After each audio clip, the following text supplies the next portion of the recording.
हिंदी पाठशाला में आप सभी का बहुत बहुत स्वागत है। यदि आप हमारे चैनल पर नए हैं तो चैनल को सब्सक्राइब कर लें, बेल आइकन को प्रेस कर लें ताकि जो भी वीडियो अपलोड करूं उसका नोटिफिकेशन सबसे पहले आपको मिलता रहे।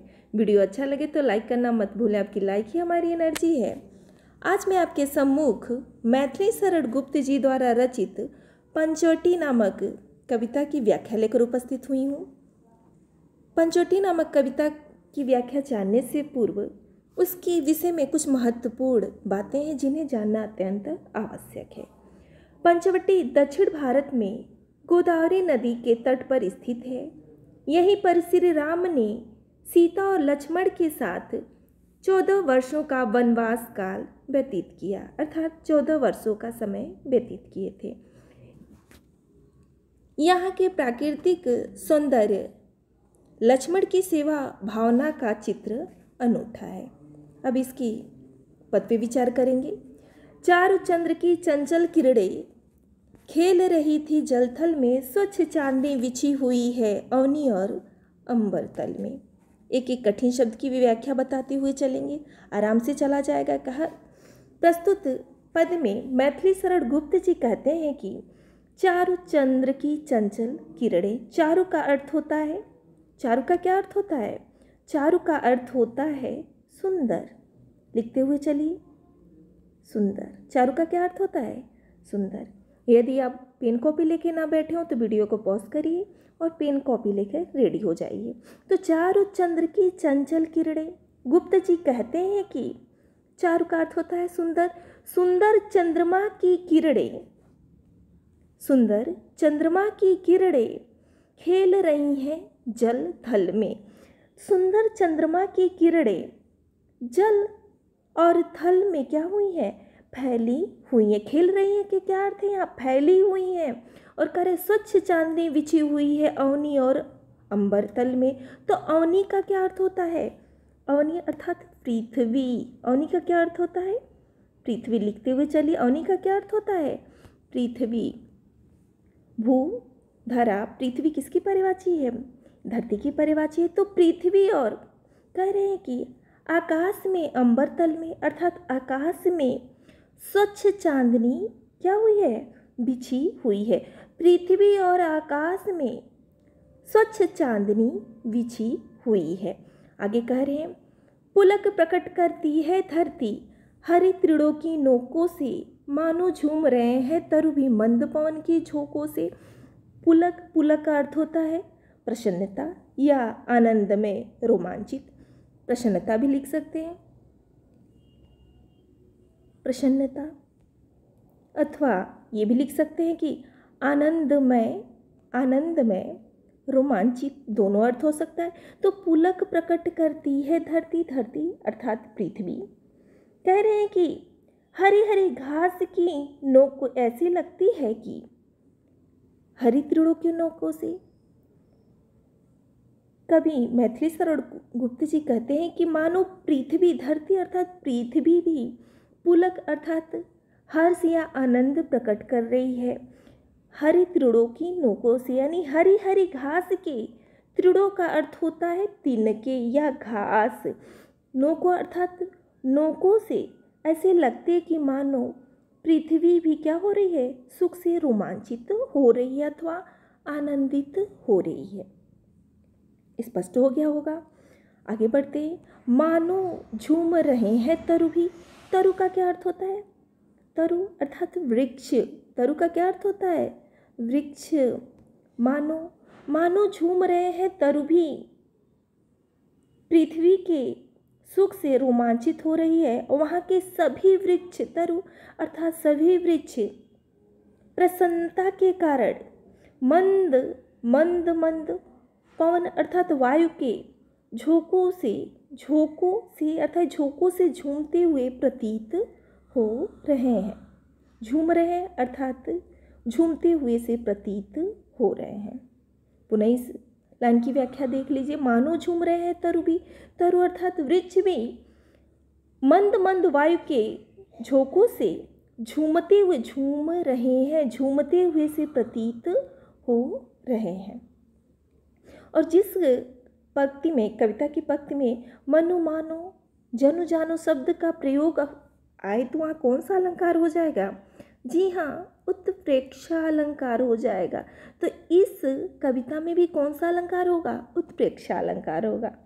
आगे बढ़ें, अगला देखा जाए किस भाषा का प्रयोग होगा? तो भाषा खड़ी बोली है। पंचवटी की छाया में है, ये थोड़ा सा पीडीएफ बनाते हुए लाइन इधर उधर हो गया है, ये इसी लाइन में है। पंचवटी की छाया में है सुंदर पड़ कुटीर बना। पंचवटी की छाया में है सुंदर पड़ कुटीर बना। पड़ कुटीर का अर्थ होता है पत्ते की कुटिया। पड़ कुटी अर्थात पत्ते से बनी हुई कुटी। स्पष्ट हो गया होगा। कवि मैथिली शरण गुप्त जी कहते हैं कि पंचवटी की घनी छाया में, पंचवटी की छाया में अर्थात पंचवटी की घनी छाया में एक सुंदर पड़ कुटीर पत्तों की कुटिया बनी हुई है। पड़ कुटीर का क्या अर्थ होता है? मैं यहाँ लिख दे रही हूँ, पत्तों की कुटिया। पत्तों की कुटिया। स्पष्ट हो गया होगा। कह रहे हैं उस कुटी के सामने एक, आगे कह रहे हैं कि उसके सम्मुख अर्थात उस पड़ कुटी के सम्मुख, उसके सम्मुख स्वच्छ शिला पर धीर वीर निर्भीक मना, ये इसी में की पंक्ति है। उसके सम्मुख और उस कह रहे उस कुटिया के सामने, सम्मुख अर्थात सामने, स्वच्छ शिला, शिला का अर्थ होता है पत्थर, लिख लीजिए आप। शिला का क्या अर्थ होता है? पत्थर। तो कह रहे हैं कि उस कुटिया के सामने एक स्वच्छ शिला पत्थर पड़ा हुआ है। स्वच्छ शिला अर्थात पत्थर या विशाल पत्थर पड़ा हुआ है। और कह रहे हैं कि उस पर, किस पर? उस पत्थर के ऊपर धीर अर्थात धैर्यशाली, वीर निर्भय, निर्भीक अर्थात निर्भय मानवाल, निर्भय व्यक्ति या निर्भय मन वाला वीर पुरुष क्या हुआ है? बैठा हुआ है। कह रहे हैं जाग रहा है, जाग रहा यह कौन धनुर्धर, जाग रहा यह कौन धनुर्धर, जबकि भुवन भर सोता है। जाग रहा है, आगे कहा जा रहा है कि सारा संसार, जाग रहा यह कौन धनुर्धर, जबकि भुवन भर सोता है। भुवन भर सारा संसार सो रहा है, परंतु यह कौन? धनुर्धर अर्थात धनुषधारी, धनुष को धारण करने वाला अर्थात धनुषधारी इस समय भी क्या हो रहा है? जाग रहा है। स्पष्ट हो गया होगा। कह रहे हैं कि भोगी कुसुम, करें कि भोगी कुसुमायुध योगी सा वन बना दृष्टिगत होता है। और करें कि यह वीर ऐसा दिखाई पड़ता है जैसे भोग करने वाला। भोगी कुसुमायुध, कुसुमायुध का क्या अर्थ होता है? कामदेव की पर्यायवाची है। ये किसकी पर्यायवाची है? कामदेव की। किसकी है बेटा? कामदेव की पर्यायवाची है। लिख लीजिए आप, मैं पुनः लिख दे रही हूँ,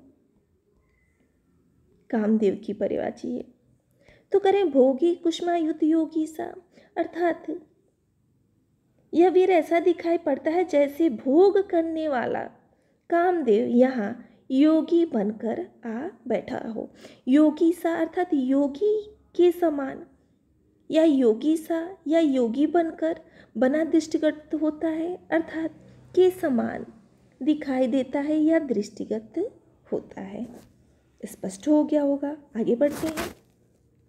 तीसरे नंबर का पद आपकी स्क्रीन पे है।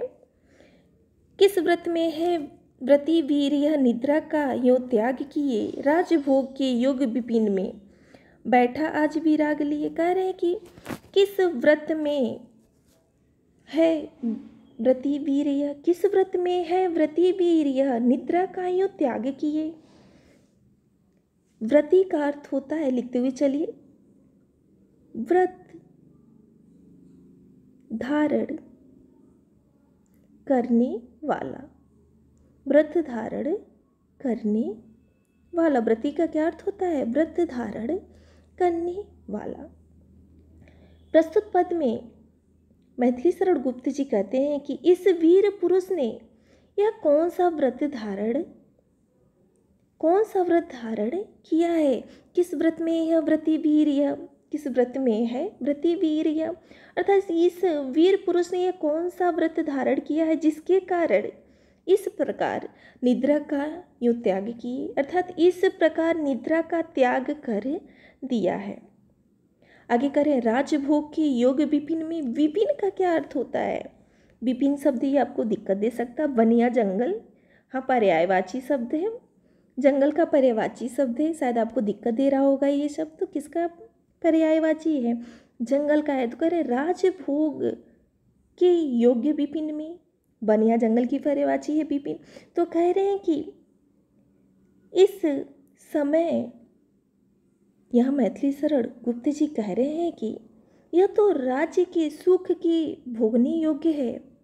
यह जो समय है राजभोग के योग्य विपिन में, यह तो राज्य के सुखों का भोगने योग्य है, परंतु किस कारण से यह वन में वैराग्य ग्रहण किए हुए है। राजभोग के योग्य विपिन में, अर्थात किस कारण से यह वन में क्या किया है, विपिन अर्थात वन में वैराग्य को धारण किया हुआ है। बैठा आज विराग लिए, बैठा आज विराग, विराग का अर्थ लिख लीजिए वैराग्य। विराग का क्या अर्थ होगा, वैराग्य, विराग अर्थात वैराग्य।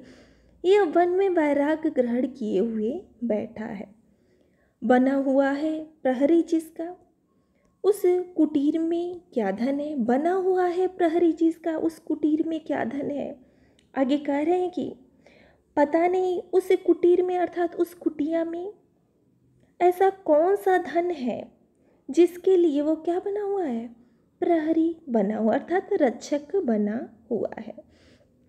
जिसकी रक्षा में रत इसका तन है, मन है, जीवन है। जिसकी रक्षा में रत इसका, रत अर्थात लीन, जिसकी रक्षा में लीन हो के तन मन और जीवन लगाते हुए मानो वह लक्ष्मण क्या बने हुए हैं, प्रहरी बने हुए, अर्थात प्रहरीदार बने हुए हैं। जिसकी रक्षा में रत अर्थात लीन होके, जिसकी रक्षा में लीन होकर मानो तन मन और जीवन लगाते हुए लक्ष्मण क्या बने हुए हैं, प्रहरी बने हुए हैं। आज बस इतना ही। आज का वीडियो आपको कैसा लगा, अपने विचार और सुझाव को कमेंट बॉक्स में लिखना मत भूलें। यदि वीडियो अच्छा लगा हो तो अपने मित्र और सहपाठियों में शेयर जरूर करें। कम से कम एक बच्चा अपने 3 सहपाठियों में शेयर करे, ताकि उनकी जो भी पढ़ाई में व्यवधान हो रहा हो वो व्यवधान न हो पाए। इसी के साथ मैं वाणी को विराम देना चाहती हूँ। आप सभी विद्यार्थियों से इजाज़त लेना चाहती हूँ। बहुत जल्दी पंचवटी कविता का भाग 2 लेकर आपके सम्मुख उपस्थित होंगी। तब तक के लिए धन्यवाद।